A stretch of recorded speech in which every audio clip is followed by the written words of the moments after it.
Allie Cox, your host, and today is super special. I am with the one, the only Jean Freeman, a dear friend, role model, one of the hardest working, smartest, most successful women in our independent advertising industry business, and just an incredible executive. So thanks for being here, Jean.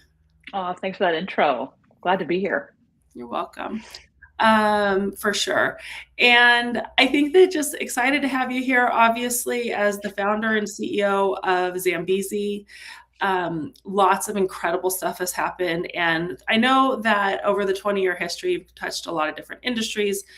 The kind of better for you emerging like role that Zambezi is really playing has been amazing to watch. And I know I'm a big fan, but I was hoping maybe you could just tell us a little bit about Zambezi and why kind of that emerging food brands are like why kind of emerging into like better for you is important. And then we'll talk a little bit about some of your client work that's been super inspiring.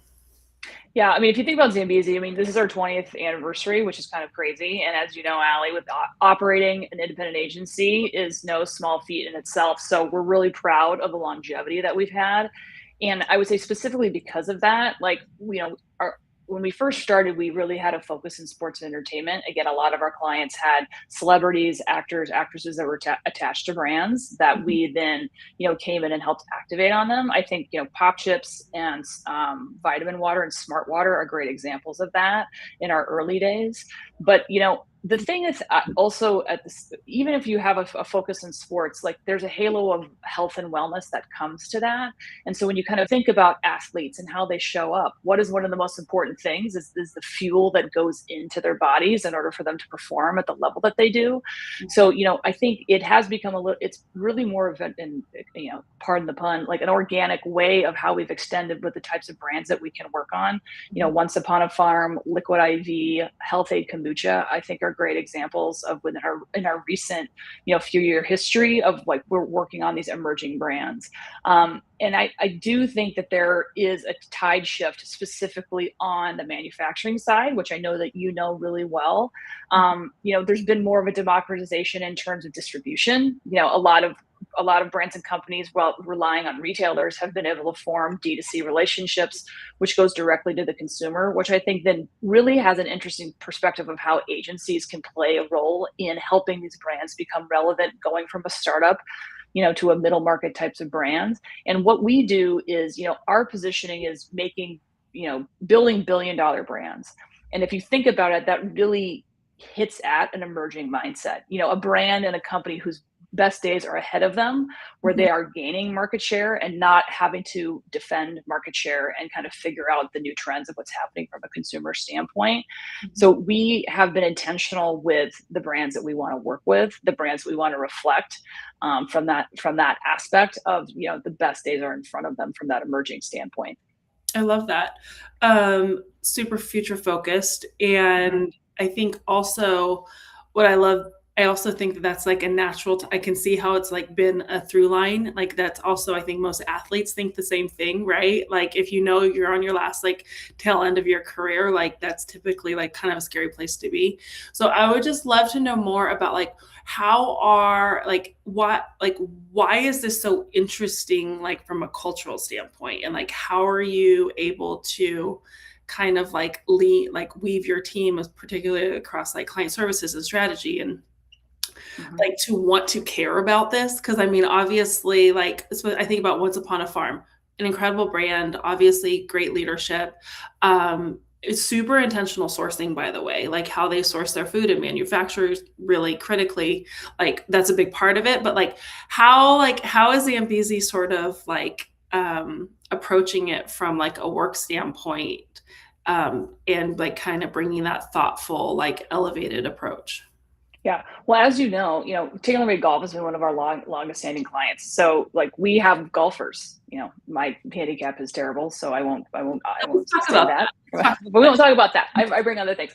But I think it's a standpoint of like, you have to be authentic in the space. You have to know it. And from that aspect, so we have athletes, we have parents, we have, people that have worked on, emerging types of brands. So it's it's inherent with how the work kind of comes out from that aspect. And if you also just think about it too, there has been a shift, I would also say, in brands, and I'd say CPG has been notorious from a standpoint. If you don't have, if you don't have a history in making creative for a CPG brand, you're kind of like taken off the docket of as a possible provider. Right. What we really focus on is don't focus on the category experience. We understand the consumer. And the Right. consumer, if you kind of think about, Club Pilates is a client of ours. So that Club Pilates customer is very similar to a healthy kombucha customer as well. And Mhm. so a lot of times, if you really can showcase how you understand the customer, what motivates the customer, you can take it out of just true, exact category specificity and Mhm. make it more of a cultural standpoint, which I would say emerging CPG brands are doing a much better job at. I think it's harder the larger, if you're a large global food company, Mhm. to change the way that things have been working is more challenging and difficult, which again, I think gives upstarts and emerging brands just much more of a foothold to try different things. And Mhm. that's how we position ourselves. We position ourselves as an expert in the consumer and the motivations for the consumer. And especially when you tie that onto a media lens and how quickly the media ecosystem is changing and Mhm. how, teenagers are finding out about food brands versus Gen X, you have to understand that generational difference, and a lot of times it comes down to media consumption as well. So having media capabilities, I think, also differentiates us. Yeah. Emerging brands need more of a, I would say, a one-stop shop. They have smaller marketing teams and they need their partners to do more. So that has also been a door opener for us as well, to be able to not only just do strategy, media, but then also content creation, which is a constant need for all brands right now. Yeah. The what do we say? The beast that's never full. Always needs to Right. be fed. Yeah. Okay, so there are a lot of folks that are kind of watching and participating in this podcast who are part of the agriculture system, like the Mhm. farmers. I would love for you to unpack a little bit about that D2C, direct to consumer, and understanding really what does that really mean and how do you get to like understand your consumers, um, and then what does that, and obviously you are with your with scale, a wonderful department within your company, but like how does that work like with a once upon a farm or whatnot? Like can you really unpack that a little bit so that um, people who are actually farming and growing the food are like, oh, I get it. This is why I actually invest in consumer marketing, even though my customer is a retailer or is a broker or whomever. Like, why is that important? Yeah.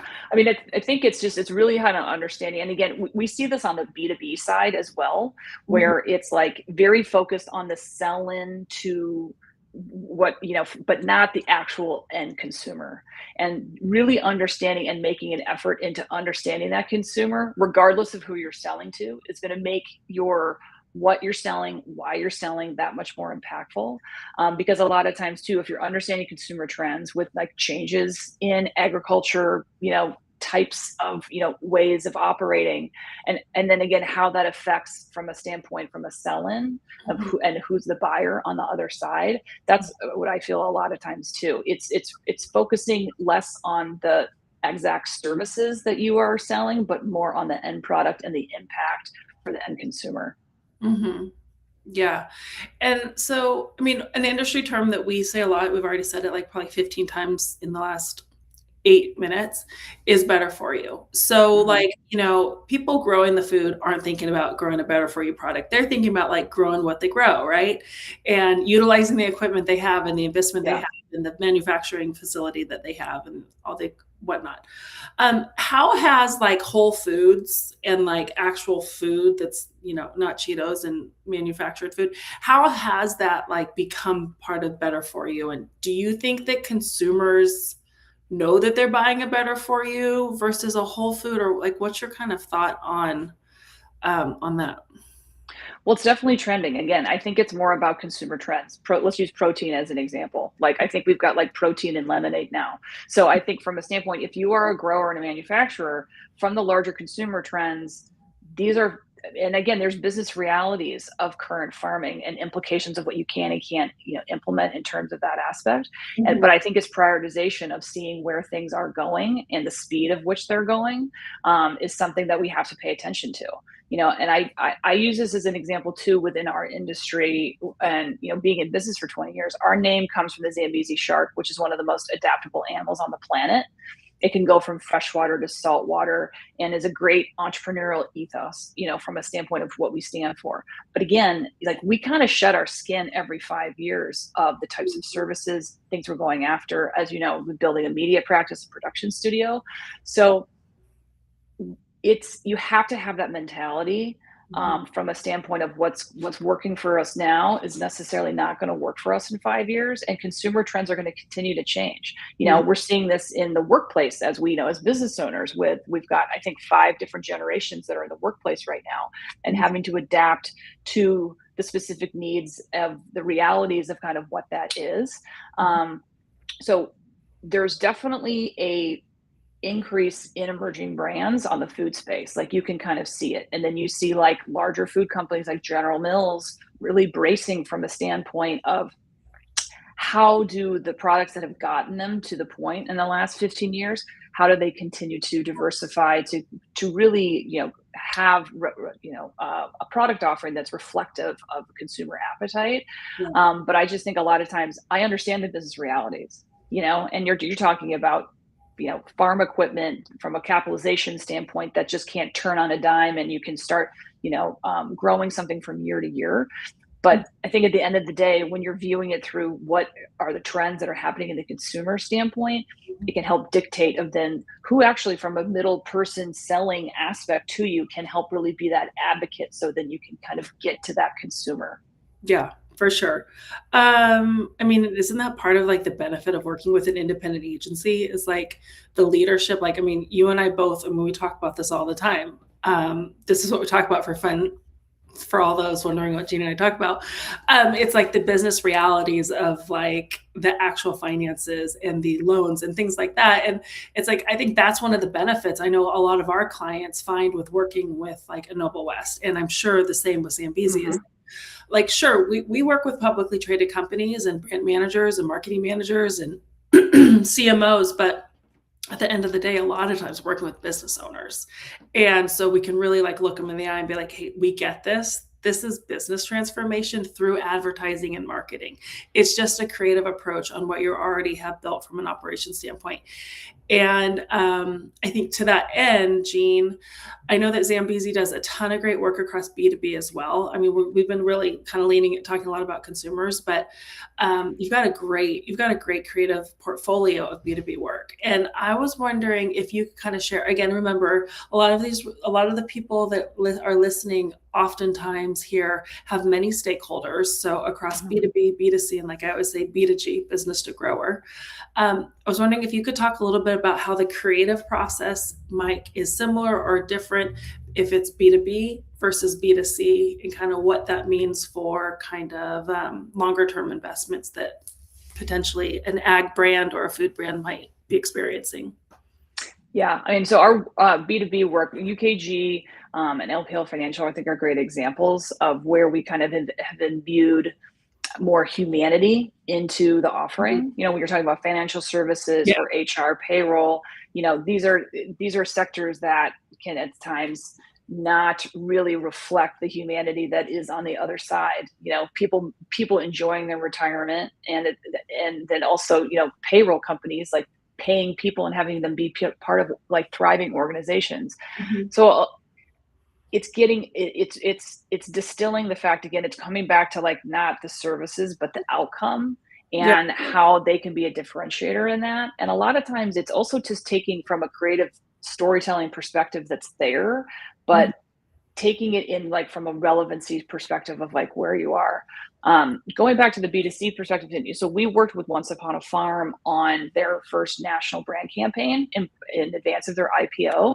And farm is in their name, Mhm. right? And they have a lot of successful content showcasing the farm.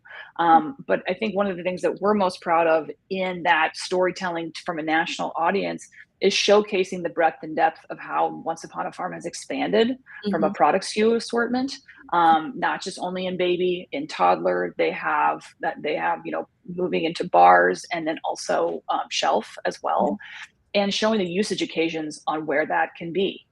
On a at a birthday party, on a sports field. Again, taking the farm and not Mhm. taking away the farm, but Mhm. adding to it, and from that storytelling perspective. And a lot of times, that's what you need agencies for, to even see the possibility of future stories that, as the owner, as the grower, so close to the business, Mhm. at times it's like that's the benefit of working with an external agency, is they Right. can they can articulate and have the things that make you so unique, but Mhm. in a way that can really advocate and go for a future newer audience, not the audience you're currently talking to.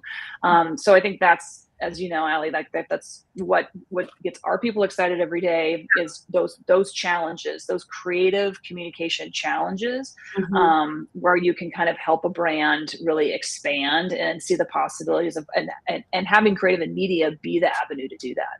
Yeah, for sure. I'm so glad you brought that up. I always say, like, whatever's at the bottom of our clients list is at the top of ours. And isn't that like, don't you kind of want to turn that Mm-hmm. need upside down? So, Jean, great stuff. I'm just wondering if maybe you could share just a minute on like, what is the one thing that you think a food brand just like, what's the one mistake they could make when it comes? I mean, there's lots of mistakes, but when it comes to like kind of exploring like what's new for their brand and for their creative campaigns and just for the evolution of their business, what's like, are there any sort of things that you've seen in your long tenure of working in the industry that where you're like, man, don't do that again, or something like that? Yeah, I mean, I think the tendency for any sort of consumer product is to go to the text and specs, as we say, whether it's a golf club or, it's a food product. Yeah. The components of the, whether it's high protein, whether it's low sugar, things. Mhm. It's You go to the components of the product, as opposed to why would someone care, and makes your product unique. And I Mhm. think that is the biggest challenge a lot of times for marketers. And again, we own businesses. We are in spreadsheets all the time. Like, we need rational thinking in order to explain investments. But at the end of the day, to understand and break through in a marketplace that pretty much has a multitude of your similar offerings. Yeah. As there's 22,000 advertising agencies in the US, Alley. So it's like we also do this in our own business, of how we stand out and differentiate ourselves. Mhm. But it's the reliance of continuing to go back into the text and specs, which I think is just a comfort for a marketer.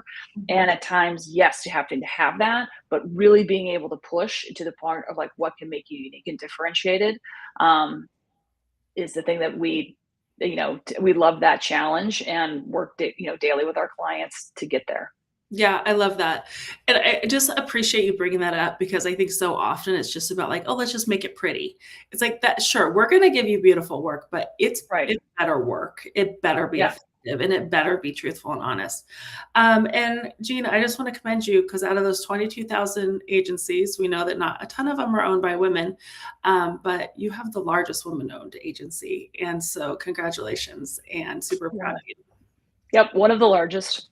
Very proud of that, and also proud of the continued view of viewing women-owned agencies and their power in the industry, can see that number continue to grow. Noble West being part of that, and so that's what I think that we can also continue to do: showcase that this is a viable option for women in the industry. And I think that the numbers are only going to continue, and with advocates like yourself and getting stories out, that's how we do it. So thank you too. Yeah, for sure. Okay, well, awesome. Thanks, Jean, for joining us. And thanks for educating us all. Appreciate it. Thanks, Allie. That was fun.